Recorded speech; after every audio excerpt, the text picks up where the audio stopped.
Hey, Ethan. Hey, Mike/Dad. How's it going, bud? It's going real well. Hey, Ethan. What does it mean when an analyzer says, I hate my job? Well, speaking as an analyzer, when I say I hate my job, it means I hate my job. Right. Like I've thought about it, and so I'm telling you how it is, which is I hate my job. Yep, you're just being truthful. Yep. Now let me ask you, as a promoter yourself, what does it mean when a promoter says, I hate my job? It means the copier jammed. That's probably right. Hey, folks, welcome back to another episode of the Managing with Mind and Heart podcast, where we drop knowledge on management skills and how to create workplaces and cultures that we all want to work in.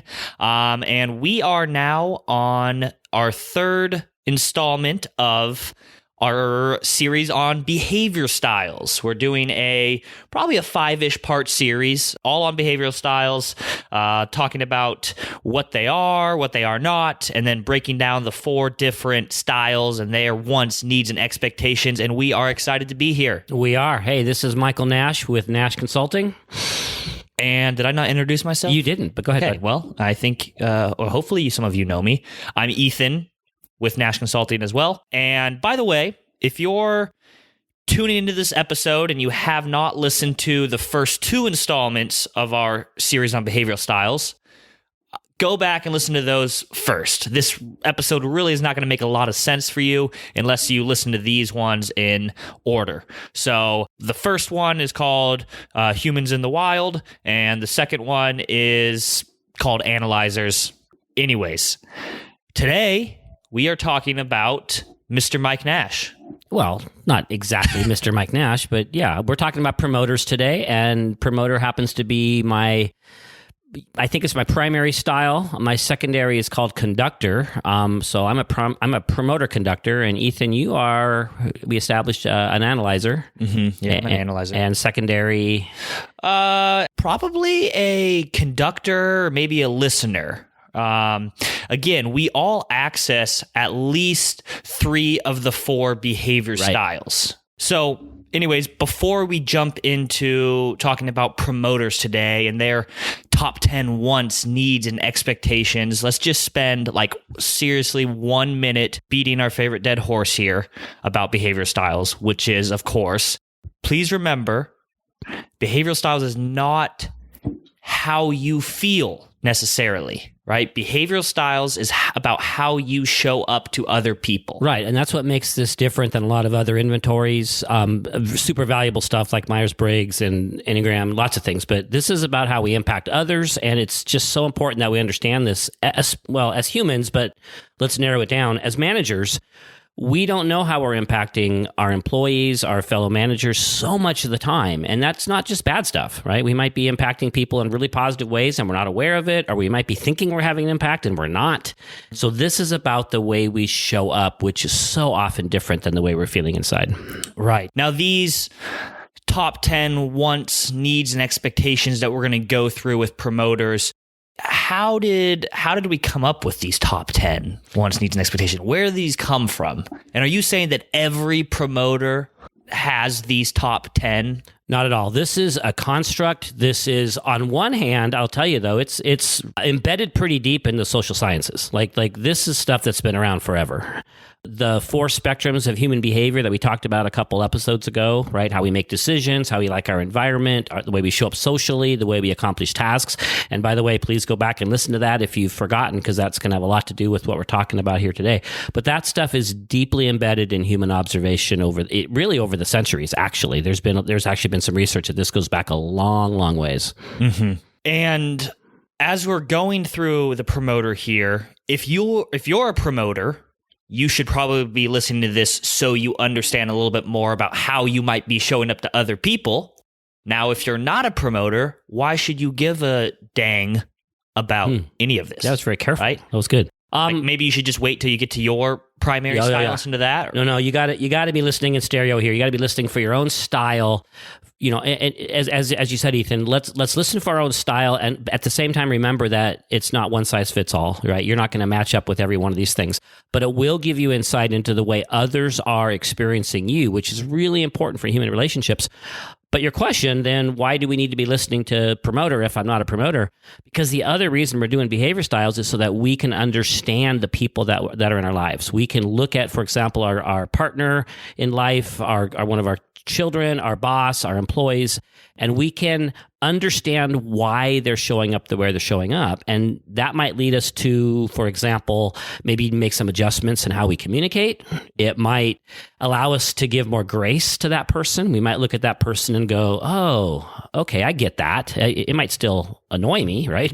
But I get that. And it's not because they're, flaky or trying to make me feel bad or whatever. It just makes sense. It matches up with who they are as a human being. Right. Now, do you ever get pushback on this behavioral style stuff as, people kind of saying, this is a fairly reductive view of things. Like you're taking people and you're putting them into these boxes. You're giving them just 10 things that are on the top of their lists. Right. Yeah, how do you answer that when people push on that? Because I can see that. It's actually really funny. I've been teaching behavior styles now for 20 years or more, and I'll get that pushback usually up front. Like within the first 15 minutes of class, we'll get some pushback around, oh, you know what, you're trying to put me in a little box, and there's not just, 4 kinds of people in the world, et cetera, et cetera. What's really funny, though, is if I can get them past the first hour of class, that all just fades away. You see the light bulbs going on. You see people recognizing themselves. The nuances start to show up. The real answer to that question or that pushback is, I know, and and our listeners know, there are not 4 kinds of people in the world. Right. And even if you make combinations here, there's not 16 or 32 kinds of people in the world. Uh-huh. We understand that. This is all a spectrum, right? So if you're a promoter, you're going to have less or more of these characteristics.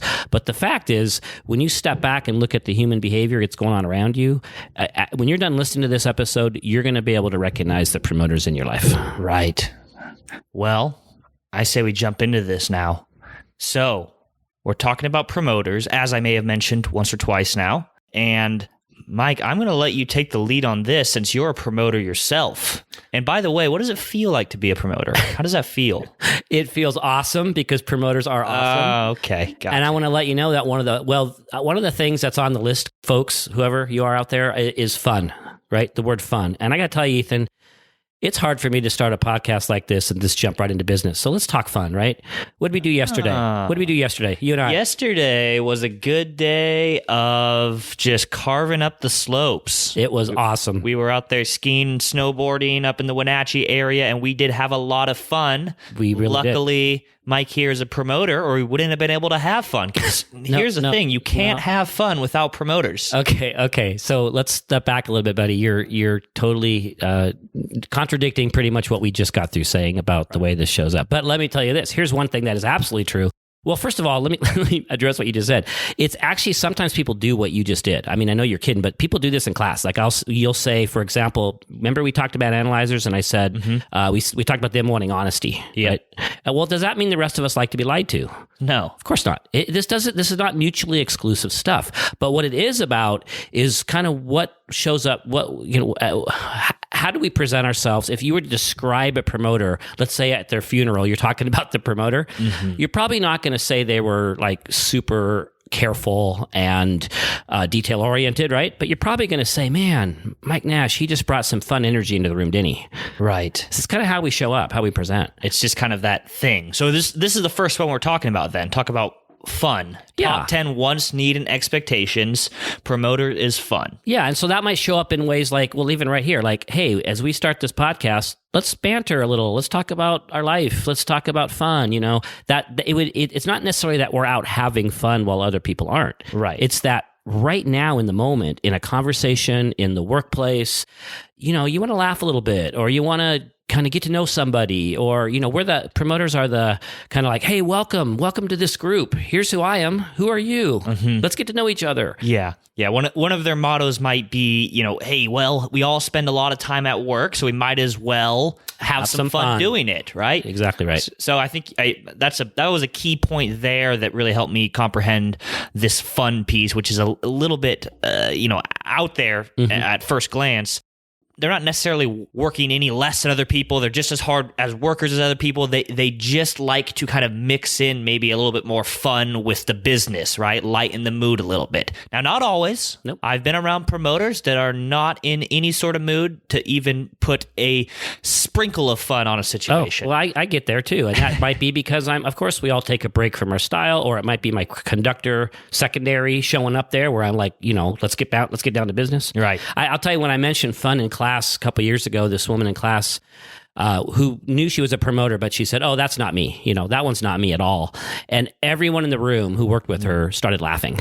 Right. And I felt bad for her. But what it turned out to be was, she was confused because she's not the one who brings the cupcakes or plans the birthday parties.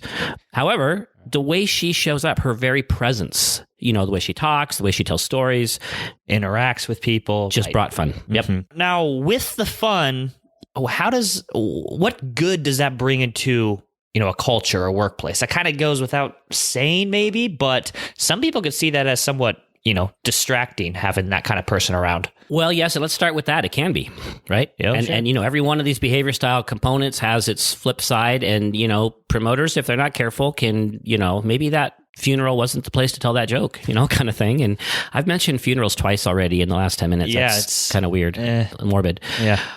So it can show up. It can show up distracting. At the same time, I mean, these are the folks that can kind of raise morale.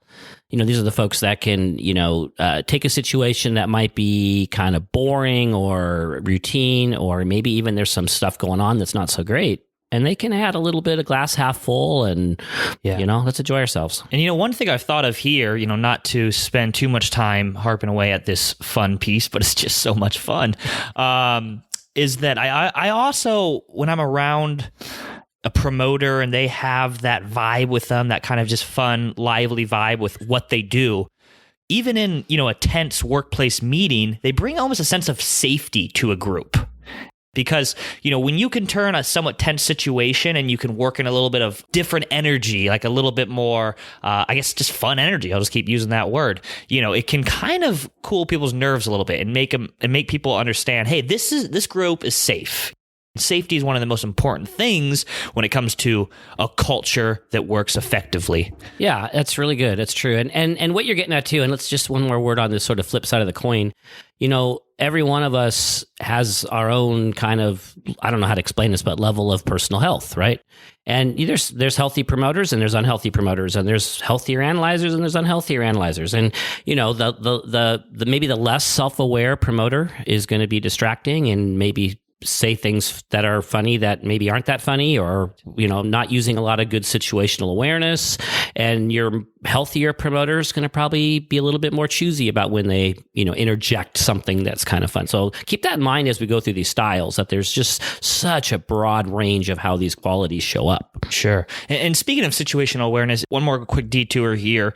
Do any of these styles tend to have better situational awareness than others, or is that more of kind of innate to a very, to the individual? It really is more about personal health. It's not about the style. In fact, that's something to keep in mind, and I'm glad you brought that up. There's no way that we're going to look at these 4 basic behavior styles and do any kind of value judgments around the ones that are, healthier versus unhealthy. That's just about being a human being. Right.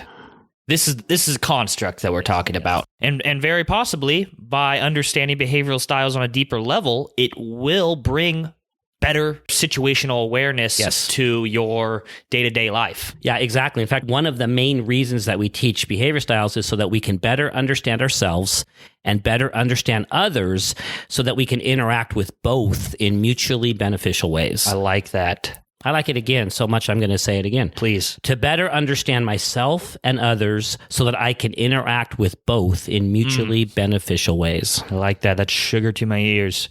That was a really bizarre phrase. Let's move on now. Sugar to your ears. We have fun as one of the top 10 wants, needs, and expectations for Promoter. Yep. Now, what about this one? Freedom. Yeah. When I say freedom, what am I talking about? Freedom from what? Besides Braveheart. Freedom. Oh, yeah, that's a good one. Do you remember that movie? Or are you too young? No, of course I remember Braveheart. Okay. What are you? Starring who then? Mel Gibson. Okay, there you go. Anyways, freedom from analyzers, right? Freedom from people like me. No, I love people like you. In fact, you guys remember? Do you remember the concept from before that we tend to be attracted to the exact opposite style? And you can't, our listeners right now can't visually see the styles, but remember, it's a 4-box model. Analyzers are in the top left corner. Promoters are in the bottom right corner. We are opposites, so we actually tend to be drawn to each other when trust and respect are high. These opposite behavior styles connect and attract, and when trust and respect are low, they tend to repel. So freedom not from analyzers. No, freedom from, how about too many constraints, too many rules, freedom from routine, right? Freedom from having to do it that same way every time, freedom from having to do it the way you want me to do it. Promoters are pretty motivated by wanting to do it the way they want to do it. Freedom from too much detail, freedom from too much control, freedom from too much management sometimes. Yeah, in fact, right? when I have an employee who's a promoter who complains about being micromanaged, they're probably being managed. Right. So they want the freedom to be able to make decisions, right? They want the freedom to do things differently than the same way they've always been done. They want the freedom to be creative. So lots of freedom here. Remember that with your promoters. Yep. That's really what motivates them. Yeah. In fact, one of the worst things you can do to a promoter employee is micromanage them. Now, again, the problem with that is sometimes just managing them is going to feel like micromanaging to them. Mm-hmm. So here's the thing. Healthier promoters, the way the freedom's going to show up, creativity. It's going to show up in spontaneity. It's going to show up in an ability to kind of think on their feet, self-motivated, maybe not so healthy promoter. It might show up as a little, what's the word for that? Combative, or, you're not the boss of me kind of vibe. Yeah. I guess to the extreme individualistic, yes, right? Right. Just I can do everything myself and my way, myself in my way, and lack of compromise there. And actually, this is a real important piece of this. They're probably promoters' number one struggle in life is following systems. That's the thing that, in fact, it shows up in the literature. I was looking at this lately as kind of one of the chief sort of growth opportunities for them. It's following systems, right? There is actually a way this is supposed to be done, this particular thing. Right. So your need for freedom is actually getting in the way of our success. I see. And does that ring true for you? Absolutely. Now, is it almost like there's a system there, therefore I do not want to follow it because it's a system? I don't think it's a rebellious thing. It's more of it's hard for me to explain it, but I am hungry for systems on one hand because I know that I get really disorganized. And so I want systems. And systems are there to keep us in check. Okay, the thing you gave me, was it OneNote or Evernote? Evernote, right? No affiliation? No, this is not an advertisement for Evernote, but it's a really cool organizational system. But you can't do it. I can't. No. You have shown it to me. You have got me so excited about it. I'm going to tell you, not even exaggerating, 8 times I have re-upped my commitment to it. And it lasts for 24 hours.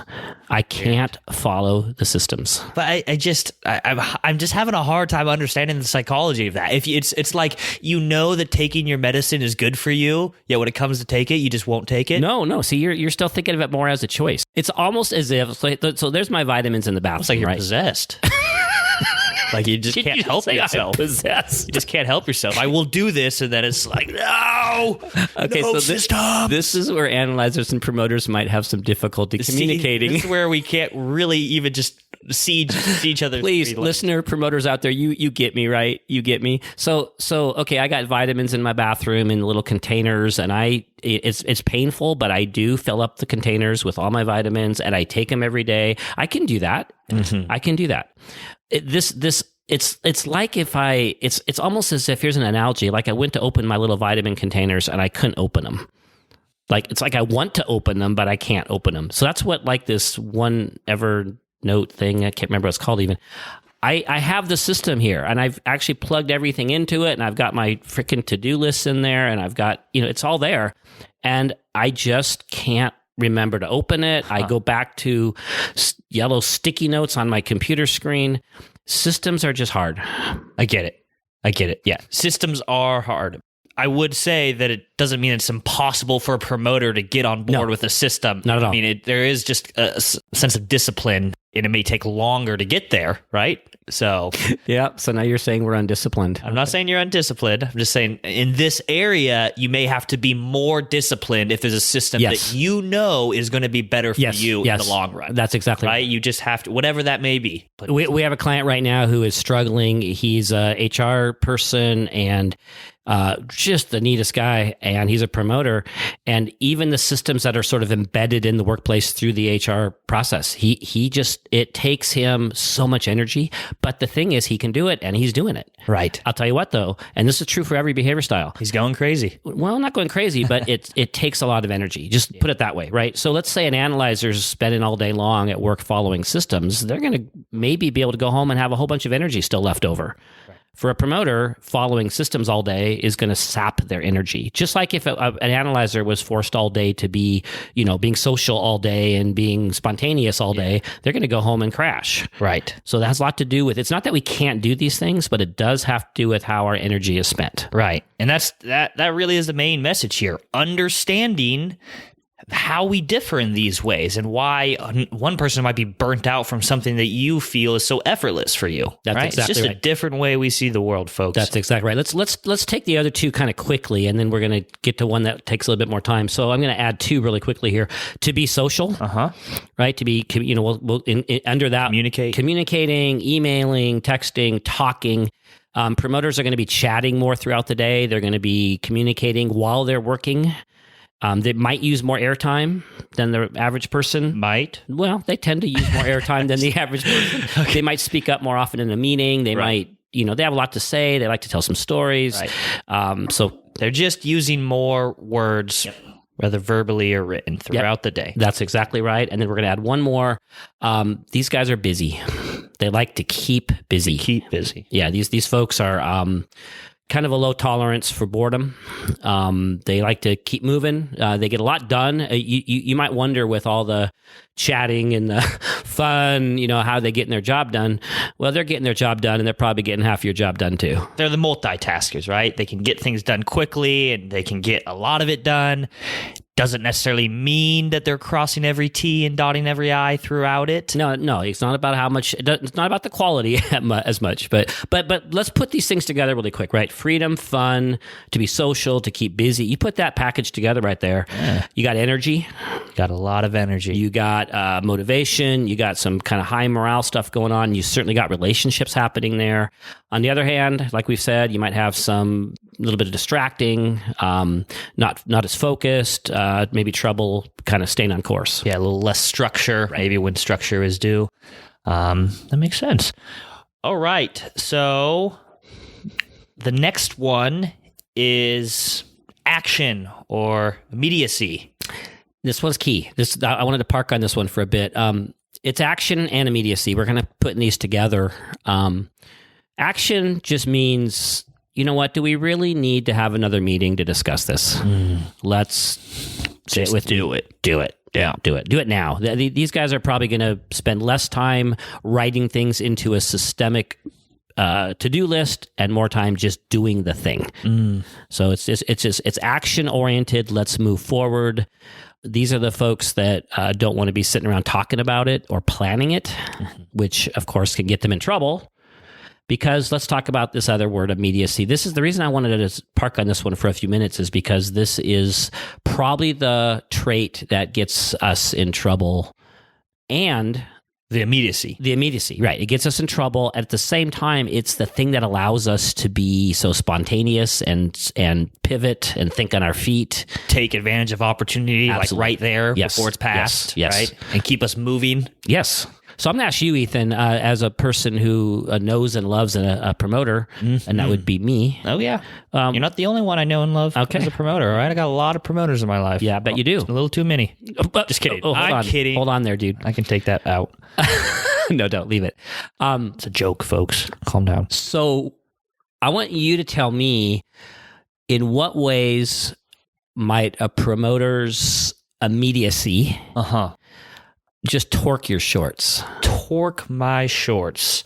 Well, how about just a change in course of our business development strategy, right? Or something where I'm doing something. I've maybe sat down and wrote up kind of a plan or a system for it. And we had this conversation a few days ago. Then, a few days later, we're doing something else. Scrap that. Even though that I've, invested time and energy into it and put, pieces in place to get it going. And now we're changing directions. You love that. Like it's start over. You love that, don't right? you? Now, I'll tell you the reason it torques my shorts, not because I think it's a bad idea to change or that this new idea is not as good as the original one we have. The idea is that it's not easy for me to just pick that up and get going on it right away. Right. Like I have to do research or get, all my things organized to be able to go this direction. You have to get your 34 ducks in a row. Got to get my 34 ducks in a row. So it's not, for you, changing courses may be like, well, let's get half the ducks in a row. That's all we need. Yeah, I'm glad we're having this conversation because what we're talking about here is really the analyzer and the promoter at the same time, right? Your need for planning and research and structure and organization, my need for, hey, I want you to be excited about my new idea, right? Right? It can clash. And it can keep things, I think, fairly interesting. Yeah. I think it can add a little yin to the yang, pepper to the salt, whatever you want to give me sense. So immediacy. Like I do my best editing after I hit send. I think about how I'd like to kind of hang some pictures in the room, and I put them up there, and then I take them down because I don't like them. So now I have extra holes in the wall. Right. And for an extreme promoter, I'll also add that from what I've observed is that you're so good, or promoters are so good at just changing courses and new ideas and just rolling with them and trying them out, that I think sometimes they lose track about what, maybe the team thought they were supposed to be doing, right? Part of the team is still over here thinking we're going with this plan, and the other part of the team is moved on to your plan. So if you're not careful, they could be a disconnect. So here's the thing. Immediacy, what you just said, Ethan, is so true, because what promoters can be famous for is over-promising and under-delivering. And that's what you just said is exactly how it happens. I'm excited about this, and this is what we're going to do. Mm-hmm. And like you said, some people get on board with that, or everybody gets on board with that, or, more or less. And then, something occurs to me, and I get this other new idea, and this is really exciting. And so now I start talking about that. And you got people still left over here, and they're experiencing an overpromise, underdeliver. Right. And I didn't mean to do that. Like, that's not what was going on in my head. Okay. And I know we'll get to this at the end, but what is kind of the antidote to this? Like, how do you work against that for yourself? How do you work against that? I mean, not that you should completely try to change that characteristic of yourself, as nobody should try to change that, but there's area for improvement there, so you make sure that you're not leaving these people behind. Growth opportunities. And just a side note on that, and I like the way you just said that. We're not advocating that anybody tries to change their behavior style. If you try to change your behavior style, you're actually going to drive yourself crazy, and you're going to annoy everybody around you. There's actually such beautiful, kind of really important parts of your style that you want to hold on to. And this one we're talking about here, again, the spontaneity, the immediacy, it adds a lot of richness to the promoter's life and to others' lives. Mm-hmm. However, back to your question, the best thing promoters can do for a lot of these things that can kind of get in their way is really learn to pause. Just a big, long pause. Like that could mean before you start talking about your new idea, take a couple days. Mm-hmm. That could be a big, long pause like that, where you just think about it, think about what you've already promised. It could mean read your email once before you send it. Mm-hmm. It might mean don't say that thing you feel like saying right now. Right. So I think one of the most important things promoters can learn to do is pause. Just wait a moment. Yeah, and in some cases, it's what's 3 minutes. Like literally just pausing that long can help you reevaluate. Mm-hmm. The next one is, unless you have anything else to add to that piece, is incentives and recognition. So promoters, they tend to be good at this, as opposed to maybe analyzers that we talked about last show, where they might have a hard time mentioning when they see the positive or the good. Honey, I told you I loved you when I married you. Right. I'll let you know if I change my mind. So promoters are the ones who do remember to praise, who catch people doing it right, who catch people doing good things. They're saying, hey, that right there, that was great. as a manager, it's actually one of their strengths is that people that work for promoters tend to feel appreciated. Mm-hmm. Now, what goes with that, of course, is promoters tend to desire that for them. They're motivated as well by being appreciated. Right. So and that's really one of the principles here is that we tend to give others what we want in return. Mm-hmm. So the promoter that catches people doing it right and calls it out, they would like some of that back, right? That's going to motivate them. So remember that for your promoter employees and your colleagues and even your manager, right? A little praise can go a long ways with them. They want to know that the work that they're working really hard on is appreciated and valued. Yep. And there's going to be some of the behavior styles that analyzer primarily, maybe a little bit of conductor, that will not be on your radar. Analyzers, if they're not careful, they can kind of lean toward, you get a paycheck. Mm-hmm. What else do you need? Right. Or, that kind of thing. And so they need to understand that this is actually a part of human motivation. Right. And that also means that don't not give your analyzers, say, praise and recognition because they don't tend to respond to it or don't need it, because everybody does. That's just being a human. No matter what behavioral style you are, humans are motivated by recognition and praise. Yeah, and it just means for promoters, it's just a little bit more on the top 10. Shows up a little bit more. Yes. Now, incentives and recognition goes along really well with the next one, which is to be liked and to be well regarded. Yeah, and everybody, it's kind of like when we said about analyzers, right? They want honesty. Well, everybody wants honesty. Everybody wants to be well regarded. Nobody wants to be disliked or hated. But again, this kind of hits the top 10 for these folks. It's important to them that people see them in a good light. And so they're going to work a little harder at that. They actually, one place I was reading says that promoters tend to be, all else being equal, tend to be more likable. They just show up that way. Mm-hmm. They show up more friendly. They show up more, hey, I want to get to know you.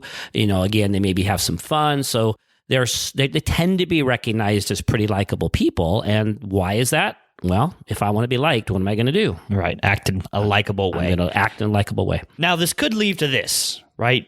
So you have an employee, they're a promoter, you're giving them corrective feedback, mm-hmm. right? That could be a little bit more sensitive for them because, if they're not careful, they could take and construe what you don't like about what they did, a behavior, right, to you don't like them. Yeah, they'll get those mixed up. Something about their personality or characteristic. Which means when you're giving feedback, and this is just a rule of thumb, as we've talked about here on this show, for anyone, but especially for promoters, make sure you're talking about behavior mm-hmm. and not about character, not about anything else really besides behavior. Right. Go back, listen. We have a 3-part series on giving feedback. Actually, it's a 2-part series on giving feedback and one on receiving feedback. Great one. Listen to it. It's a great one. Yeah. It's the best. So the last thing I'll say with being liked and well regarded is, as a leader, this could also get in your way a little bit. Wanting everybody to like you, if you're not careful, you may end up making decisions based on how you think people will perceive you for them and not necessarily what's best for the greater good there. Yeah, when I've coached promoters that are managers, one of the struggles a lot of them have had is because of their desire to be well regarded by everybody, it can cause them to spend a little bit too much focused time on relationship building and cultivating those relationships. And like you said, they might get a little bit more paralyzed when it comes to making hard decisions or maybe correcting somebody's behavior, that sort of thing. Yeah. The next one is, and we talked about this a bit, variety and new ideas, right? Let's try something else. Let's not get stuck. Yeah, right? yeah. It's new. We like that. Yeah. You like that. I like that. The cool thing, and if you go on the positive side of this, this is where all that really cool innovation and creativity and energy and motivation and let's do something else. It keeps things moving. It keeps things fresh. It helps us to discover and create. So it brings some really cool things. And the other side of the coin, of course, I've worked with a fair number of promoter leaders who really, without even meaning to, can create that whole flavor of the year syndrome, right? They just read a great new book, so now we're going to do this. Right. And wait a minute, what about that thing we were doing 8 months ago? What about that? Well, no, now we're on to this. Right now, let's play out this hypothetical situation. Say you're my employee, and you say, "Hey, I have this new idea. Let's do it this way now. Let's pursue business in this way." Right. And I say, "You know what, Mike? We've never done it that way before. Never have we done it that way before. So we're not going to do it that way." How do you react to that? My head just blows up right there in your office. It gets all over everything, because that's like the worst thing you can say really to graphic. Worst thing you can say to a promoter. We can't do that because we don't do it that way. Right. Right. That just doesn't make any sense to the promoter. Right. So either it's going to really stress them out, or they're going to try to prove you wrong, that just because you've never done it that way doesn't mean we can't do it and it won't work. Yes. Or they're going to get really frustrated because, remember, they also like freedom, et cetera, et cetera. They might not last very long in an organization where they feel like, creativity is off limits. Right. Now, on the other hand, we got to find a way to, ask our promoters to kind of take it a little bit more slowly sometimes, or be a little bit more systematic. So there's a compromise. There's a middle ground here that we're shooting for. I'll tell you one thing that promoters really need. I'll just use the word need. They kind of like people to be enthusiastic about their ideas. And if you, as my boss, could, even if you're having to shut me down a little bit, if you could still show some kind of enthusiasm or some kind of gratitude for the creativity, that could go a long ways.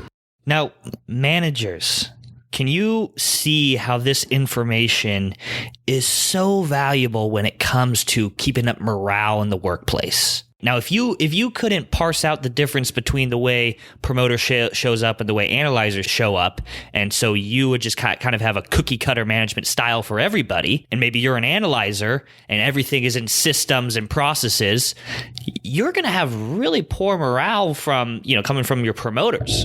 So when we talk about raising morale, keeping high morale environments, this is one of the biggest pieces here of tailoring your management style to the different behavior styles. That's exactly right. And we can make really quick decisions as managers that really hurt our employees because we're not aware of their style. Because remember, we've talked about this research before. 3 out of 4 employees report that their boss is the worst and most stressful part of their job. Ouch. 3 out of 4. I forgot about that. Now, that would likely change if managers understood all their employees' behavioral style and managed in a way that works with them on that. Not saying that they have to do everything to always please those people. It's just being more aware of this. Yeah, and let's take one more note on that. We're not saying that, let's say I got 14 employees and I have to know all the intricacies of each of their styles and manage completely different. There's going to be some of that, right? When I'm talking to a promoter, I might have a little bit of a different vibe than I would with a conductor. But what we are saying is there are ways to manage that actually meet the needs of all the styles. And that's really what this podcast is about. When we talked about how to give feedback, later on, for example, we'll talk about running a meeting. A lot of meetings are run in a way that disenfranchise analyzers and listeners. Mm-hmm. And our meetings in the corporate world are kind of built for conductors and promoters. Well, let's fix that so we can actually learn to manage in a way that meets the needs of all the styles. Right. And we're not isolating, half the population there in the workplace. Right. Well, I seem to have reached the limits of the capacity of the human bladder. Do you really need to share that? So I'm going to take a quick pause here, and we'll probably plug in a little promotional piece during this time. Hey, folks, if you've found value from listening to this podcast and you'd like to support us, there are a few things you could do. Go to Apple Podcasts or Stitcher and leave us a review. Leaving us a review helps other people find the show. Or just tell all your friends and colleagues about it. Whatever you can do to help support us, we do appreciate it. All right, bye. All right, so a couple more things about promoters, top 10 stuff. And this next one is actually it's pretty key. It's to motivate and influence. It's important.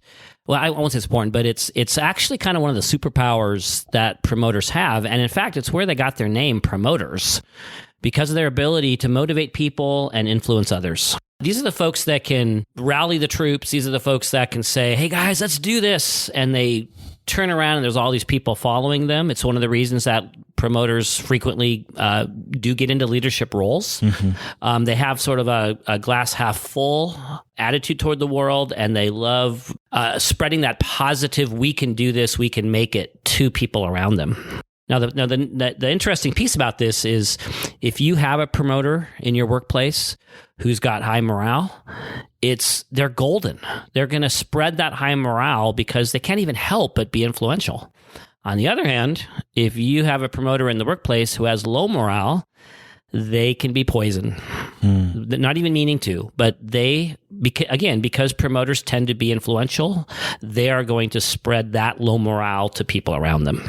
Right. So whether high or low morale, promoters are more likely to spread that. Yeah. And is that just due to the fact that they're a lot more communicative in certain ways, or they communicate more? Yeah, it's exactly right. In fact, in the workplace, you're going to notice your promoters more than you're going to notice others if everything else being equal. When I'm teaching a class, for example, there might be a handful of analyzers in the room, and what they're doing as analyzers, in a sense, is kind of not showing up, right? They're being pretty quiet. Their effect is pretty calm. They're not going to say a whole lot of things.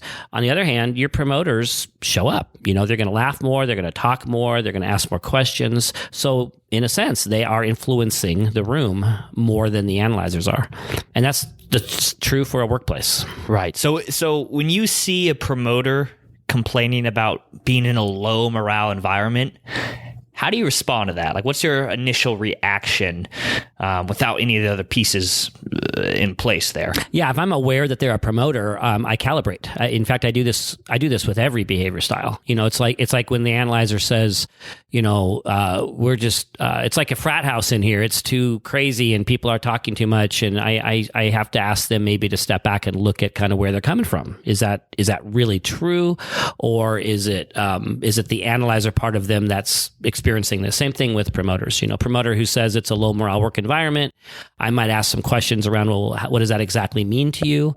In some cases, it means that things are sort of calm, and they might take that as, not very fun. Right. So promoters, you are influential. No matter what, you have a superpower.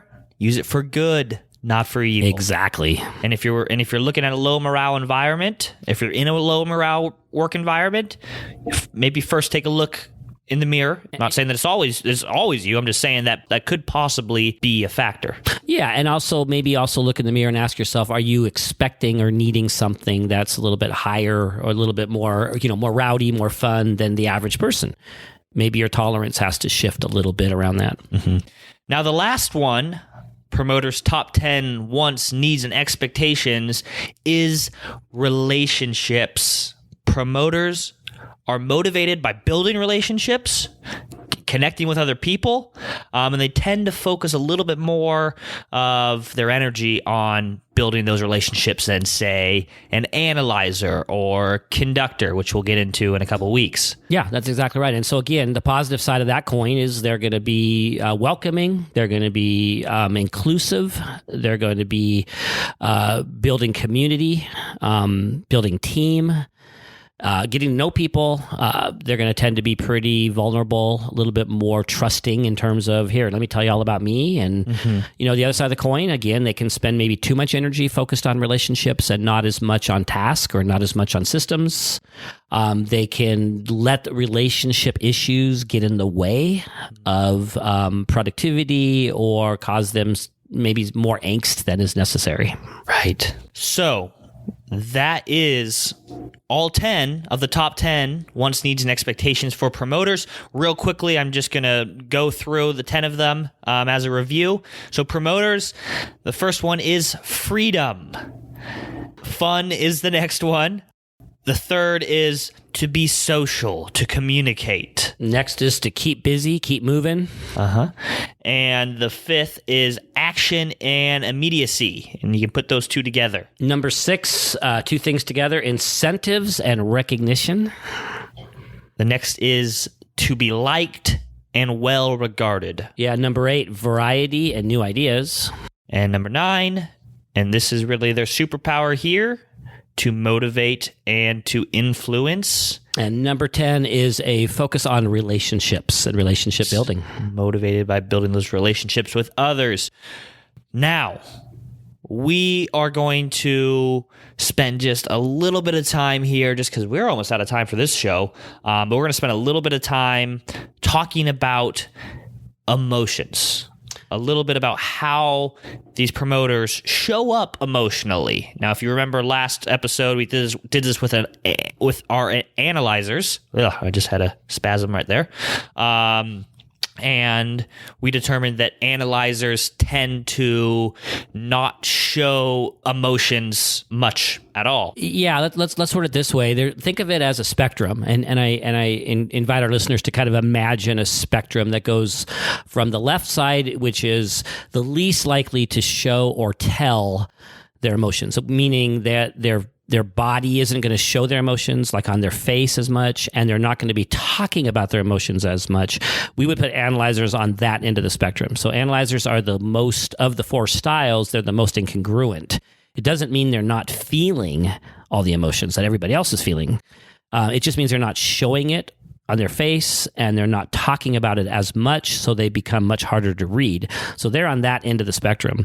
And we're going to put promoters all the way on the right side of the spectrum, which is of the 4 styles. Promoters are the most likely to both talk about how they're feeling and tell you what's going on for them in their internal state, and show up on their face and with talking with their hands and using facial expressions. And what promoters, again, the positive side of that is they're easier to read, they're more accessible, they allows them to connect with others. The negative, of course, is that, a couple things. They often will show emotions quickly, immediately, and then kind of wish they hadn't. They might express, I hate my job, and, that just meant the copier jammed, as we talked about earlier.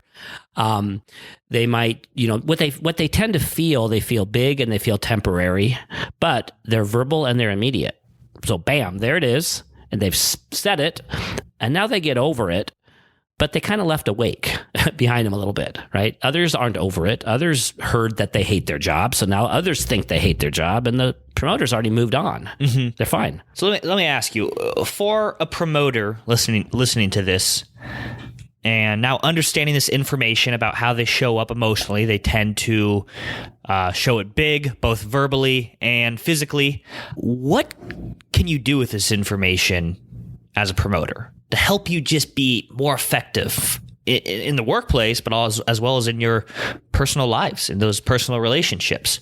Knowing this information about emotions, what can you do with it? Well, it's going to be a little bit of a theme as we talk about growth opportunities today, because I'm going to give you the exact same growth opportunity that we talked about several minutes ago, which is pause. And seriously, this is where the promoter, let's go back to our example from the beginning of the show. Something happened at work, right? The copier jammed, or the client didn't respond, or their idea wasn't received with open arms. So they're feeling what they're feeling, right? Which could be disappointment, it could be frustration, it could have their feelings hurt, whatever it is. And they're feeling it big, and their tendency is to express, right? To roll their eyes in the meeting, to throw their hands up physically, to say some things.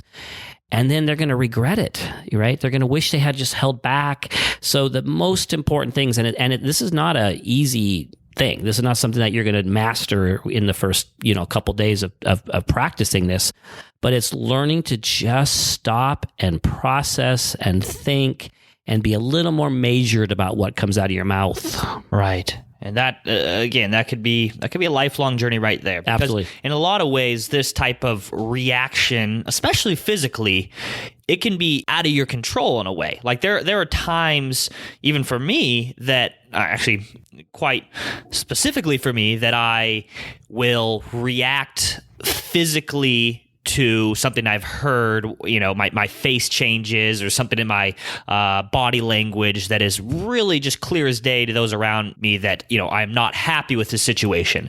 Yet I have no idea that they can see that. I have no idea that they've realized that okay, Ethan's not happy in this situation. So in a lot of ways, it's not as simple as just, hey, just stop doing that. Yeah. Right? No. I tell you what, I almost lost my first office job in my 20s. My first job that was an actual where you go to an office and you sit there with other people. I almost got fired because apparently I was communicating that I thought my coworkers were idiots. And the fact was, I'll be honest, I actually I did think that, but it was leaking out. It was showing up. It was probably my eye rolling or whatever it was doing. And I had no idea that my feelings and frustrations about some of the folks around me really was showing up. And for Promoter, and you just described that happening to you even as an analyzer, multiply that for Promoters. Right. Now, for our listeners that are not Promoters, right, for all the other folks out there, for those that work or live with other Promoters, what can you do or what should you do with this piece on emotions? Knowing that Promoters are going to show up more emotionally, what can you do as a colleague or a manager with this information? Yeah, it's a balancing act. I'd say a couple things. One would be to, and I hate to almost say this, but I'm going to say it, take things with a little bit more of a grain of salt. Like give Promoters time to process through it. Don't take the first thing you're hearing as gospel truth, and that's how it's always going to be for that person. Or first thing you're seeing. For first thing you're seeing to something that you said. Yes. Give them some time to kind of get to where they're going to land. So I think that'd be one. Maybe having some patience in that area. Another thing would be to ask some questions. I think is to say, "What's going on for you? Help me understand what's happening." Because Promoters, remember, tend to talk to think, as opposed to analyzers who are more likely to think to talk. Promoters can actually work through things if they have an opportunity to spend a few minutes talking about it. Mm-hmm. Now, Promoters, they also have that superpower, right? They can motivate, they influence people. Now, a Promoter that's consistently showing up, showing that emotion piece negatively in an office, right? They're negatively reacting to things, both verbally and physically in an office. What do you tell that person? It's a time. It's absolutely time for some feedback, and this is that whole idea that we don't know the way we're showing up. We don't know that we really don't know the impact we're having on others. And here's a Promoter that you're describing who is not aware, because this person is not waking up in the morning and saying, "How can I, bring down the morale at work today?" Right. Not all of them. Very few of us are evil. Just the most diabolical. Yeah, just the diabolical ones. But no, I think it's talking to them, sitting down and going back to the BIR, if you remember, is behavior. This is the behavior I'm seeing, with no judgment, with no, character, you're being unprofessional, you're being, you don't care, none of that garbage. It's just, this is the behavior. And then the I stands for impact, right? This is how it's impacting people around you. And then get into that replacement behavior, which is the R. Here's some things that I think you could do, or that I could help you with, or I'd like you to try. But the whole time you're doing that, just offer a lot of support, offer a lot of understanding, don't stand in judgment. Remember that the Promoter is going to be probably a little more sensitive to being criticized and not being liked. So help them understand how they're showing up and what they can do about it. Well, we are about at 1 hour, so we haven't even gotten to the most important part of this entire show, which is talking about the top 3 growth opportunities for Promoters. Now, I think we've alluded to them throughout this episode at different times, but throughout your years of coaching and throughout Nash Consulting's work, these 3 are the most common growth opportunities that we will have Promoters work on, or they will choose for themselves to work on. Yeah, absolutely. And if I only had one, it's the one we've talked about already throughout this episode. It's wait, it's pause, it's process, it's be careful. I just, altogether, that whole concept just means just wait. Wait a couple minutes, read the email first. Don't say that thing you're thinking of saying until you've thought about it. Don't make that decision until you've gone back and thought about the other decision you made last week and how that's going to contradict it. Don't hang the pictures till you got out your level and your measuring tape. Just wait and think and process. That's the number one thing right there. Right. And again, Promoter's ability to seize opportunity and move quickly is a true blessing. Yes. We need these people. So it's I want to reiterate not to overcorrect with any of this stuff. That's a good point. This is just understanding that your behavioral style can take a 10 to 20% adjustment, and you'll be that much more effective dealing with other people, working with other people in the workplace. That's exactly right. We don't want anyone to give up their spontaneity or their creativity or their ability to think on their feet. Just take a little bit of extra thought and measure twice and then cut once. Yeah. And I know a promoter is going to maybe not resonate with this one as well as an analyzer would, but waiting, processing a little bit more. It's almost like a system that you set up for yourself to almost counter your own, brain chemistry in a lot of ways. Please don't say systems. We hate systems. I know. I knew I was going to you're open up a can of worms with that one. You're exactly right. The next one, growth opportunity, is speak less, listen more. Now, what does this mean to you when you hear that as a promoter? Everything I have to say is really important. And if I don't say it several times, you're not going to understand it and you're not going to be excited about it. And my ideas are the best and my stories are the funniest. And so I kind of think between you and me having a conversation, I should probably get about 80% of the airtime because I have so much great stuff to say. What do you think? Okay, so... Yeah, that's the point. In meetings, we can speak up too often. If the presenter asks a question, we're going to have the answer. If somebody asks for ideas, we'll have several. It's just learning to just hold back and do what we call airtime math, right? You're in a group and there's 4 of you. Do the math. I get 25% of the airtime, and that's what I should kind of shoot for. Yeah, this is really just remembering that not every pause or every silence is an opportunity for you to chime in. Good. And especially as a leader, as a manager that's managing a group, if you're the manager that fills in every silence or pause with something that you want to say, I mean, you're really throwing that power differential out there in a lot of ways, right? Which we talked about in the first couple episodes. So speak less, listen more, and you're going to see a lot of really good things happen in your personal lives as well as with the teams that you manage. And I got to tell you, it could be agonizing to be at a meeting and have a question asked and you have something to say, and learning to just shut up and let the silence be there. It can just feel like, every cell in your body wants to say something, but something really cool starts to happen, right? These other people that maybe haven't had as much airtime, after some time of pausing and processing, are going to have some really brilliant things to say. Yeah. The analyzers that we talked about a couple weeks ago, right? They are the people that need more time to figure out what they're going to say. Yeah. All right. And if you're always cutting in, they don't have that chance. Now, the third growth opportunity and final is worry less about what people think about them. Because people are probably not even thinking about you. Yeah. Now I know that you and I have talked about this before, and this has been a growth opportunity for you as well. And you did tell me this story one time about being, I believe at the DMV or something where you had a situation where this kind of crystallized as, hey, I don't need to worry so much about what these people think. You want to share that story? Yeah, it was actually Starbucks. So Starbucks. Again, okay. We're not advertising for Starbucks here, but they are awesome. But I was at a Starbucks and I was ordering my drink, and the woman was just kind of cold. She just seemed kind of cold to me. So I thought, you know what, I'm pretty funny. I'll make a joke. So I made a joke about all the boxes she was having to check on her cup, right? Because I tend to order, I don't always order this drink, but I sometimes order a double tall, extra hot, split shot, light caramel, no whip, caramel macchiato. Soy milk. Oh yeah, with soy, right. So it's embarrassing to order this drink. And to be with you when you order that drink. Yes, I've had several of my friends walk away from me while I'm ordering. If I'm going to pay that much freaking money for a cup of coffee, I want exactly what I want. So, but I'm ordering this drink and she's just kind of, checking the boxes, and I'm making a joke about it. I forget what the joke was, but I'm sure it was hilarious. Mm-hmm. And she just looks at me, like she just looked at me in the eyes, didn't smile, didn't say anything, and then went back to checking boxes. And I thought to myself, well, you know what? I'm pretty funny. Maybe she didn't hear me, so I made another joke. Gotta be it. Yeah, she didn't respond. She looked at me, looked away. So I walked away, and I gotta be honest. For the first couple seconds, my first thought was, I wonder why she doesn't like me. That's the first place I went. Now, side note to this story.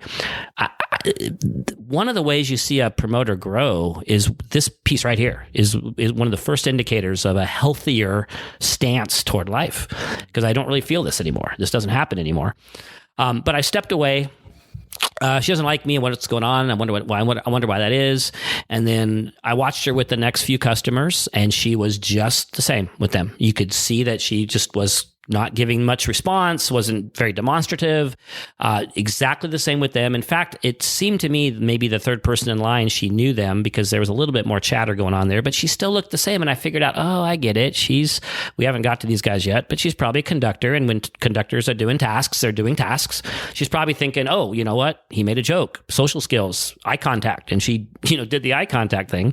But the point is, I'm over there, unfortunately, wasting some of my mental and emotional energy on wondering what's going on between her and me. Right. Worrying and thinking about why this barista doesn't like you. In reality, she's not even thinking about me. Yes. I'm not even on her radar other than just I'm a customer and she's doing her job. Right. So it's not personal. No. And I'll tell you what, personally for me, personal health for me has really been a lot about being able to sort of stand apart and differentiate from that kind of thing. I feel now like I'm a human being in the world that can give to others as opposed to wondering, are they liking me? Are they caring about me? So that's that coupled with the learning to pause and wait have been the two things that I focused on, I think, mostly in my life. And there's been a lot of really good results. And I know I'm kind of using a lot of airtime here, but that's all right. I want to say that I have none left to use. I want to say that the best thing about learning behavior styles, and this is going to apply to all 4 of the styles,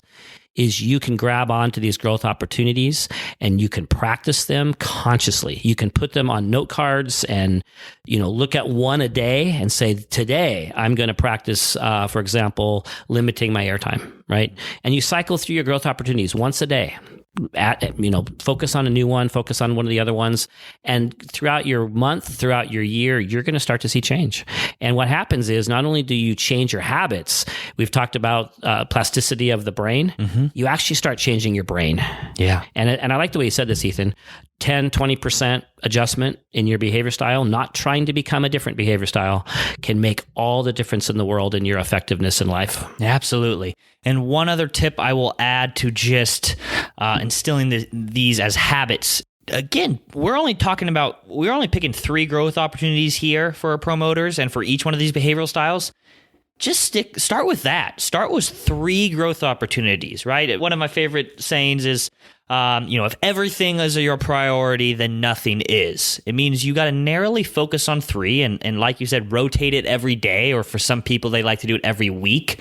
And there's either a reminder set up on their phone or a note card on their computer that just says, wait, process. And this may take months and years before you even start to see different in your behavior and the way you show up. But it works. But it works. It works. And habits can take a long time to form, but man, the end result, totally worth it. Yep. And then the other thing I'll just remind everyone, as managers, keep the stuff on your radar as you're managing your people, right? Recognize their style, give some grace, give some room, maybe think about the way you're communicating, the way you're giving feedback. This can make all the difference in the world.